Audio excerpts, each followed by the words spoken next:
Hari-hari kita salawat dan salam kepada baginda Rasulullah supaya kita ini tuan-tuan dan puan diselamatkan oleh Allah daripada fitnah. Berapa ramai orang pada hari ini tuan-tuan dan puan dia yang salah, tapi tuan-tuan dia tak rasa diri dia bersalah, dia menyalahkan orang lain. Ada tau. Saya tengok je tuan-tuan.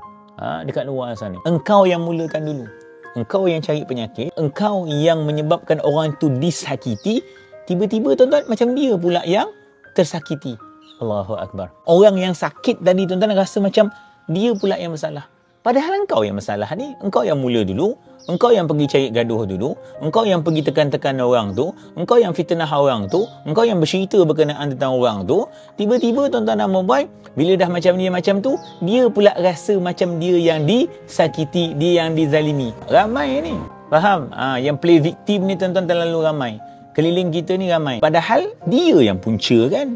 Dia yang mula kan tuan-tuan dan puan. Orang-orang macam ni tuan-tuan jauhkanlah diri kita.